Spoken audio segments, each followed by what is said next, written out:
ನಮಸ್ತೆ ಕರ್ನಾಟಕ. ನಿನ್ನೆ ಎಂತ ಮ್ಯಾಚ್ ಗುರು ಯಪ್ಪ.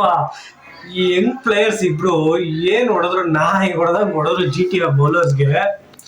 ನಾನು ಅನ್ಕೊಂತಾ ಇದ್ದೆ ಜಿ ಟಿ ಅವರು ಫಸ್ಟ್ ಬ್ಯಾಟಿಂಗ್ ಆಡಿ ಟೂ 200+ ರನ್ ನೋಡಿದಾಗ ಇವತ್ತು ಮೋಸ್ಟ್ಲಿ ರಾಜಸ್ಥಾನ್ ಸೋಲ್ಬೋದು ಅಂತ. ಯಾಕೆಂದ್ರೆ ಕಂಟಿನ್ಯೂಸ್ ಆಗಿ ಅವ್ರು ಸೋತ್ಕೊಂಡ್ ಬಂದಿದ್ದಾರೆ ಚೇಸಿಂಗ್ ಅಲ್ಲಿ.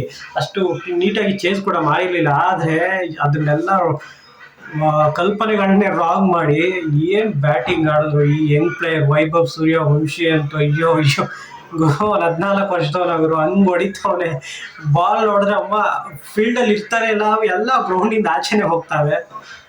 ಅಮೇಝಿಂಗ್ ಅಮೇಝಿಂಗ್ ಬ್ಯಾಟಿಂಗು ಇಬ್ರು ಕಡೆಯಿಂದನು. ಅವರಿಬ್ರು ಹವಾ ಹೆಂಗಿತ್ತು ಅಂದ್ರೆ, ಒಂದು ಹಂತದಲ್ಲಿ ಜಿ ಟಿಗೆ ಮೇನ್ ವಿಕೆಟ್ ಟೇಕರ್ ಬೌಲರ್ ಯಾರು ಅಂದ್ರೆ ಸಾಯಿ ಕಿಶೋರ್. ಅವ್ರಿಗೂ ಕೂಡ ಬೌಲಿಂಗ್ ಕೊಡ್ಲಿಲ್ಲ ಅವರು, ಹಂಗ ಹೊಡಿತಾವ್ರೆ ಇವರು. ಯಾಕೆಂದ್ರೆ ಲೆಫ್ಟ್ ಆರ್ಮ್ ಸ್ಪಿನ್ನರ್ ಬಂದಾಗ ಲೆಫ್ಟ್ ಆರ್ಮ್ ಬ್ಯಾಟ್ಸ್ಮನ್ಗೆ ಇನ್ನೂ ತುಂಬಾ ಈಸಿ ಆಗುತ್ತೆ ಹೊಡಿಯೋದು. ಅವ್ರ ಇಬ್ರು ಭಯಕ್ಕೆ ಇವ್ರನ್ನ ತರಲೇ ಇಲ್ಲ. ಒಂದು ವಿಕೆಟ್ ಬಿದ್ದ ಮೇಲೆ 15ನೇ ಓವರ್ ಸಾಯಿ ಕಿಶೋರ್ನ ತಂದ್ರು. ಆ ರೇಂಜಿಗೆ ಹವಾ ಮೇಂಟೈನ್ ಮಾಡಿದ್ರು ನಿನ್ನೆ ಇವರಿಬ್ರು. One of the best bowling line ನ ಇವರಿಬ್ರು ತರಾಟೆಗೆ ತಗೊಂಡಿದ್ದು. ಅದ್ರಲ್ಲೂ ಸೂರ್ಯವಂಶಿ, ವಾ ಬಾ ಬಾ ಬಾ, ಫಸ್ಟ್ ಬ್ಯಾಟ್ಸ್ಮನ್, ಯಂಗೆಸ್ಟ್ ಬ್ಯಾಟ್ಸ್ಮನ್ 100 ಹೊಡೆಯೋದ್ರಲ್ಲಿ ವರ್ಲ್ಡ್ ಅಲ್ಲಿ ಮತ್ತೆ IPL ಅಲ್ಲಿ. Hats off to you brother.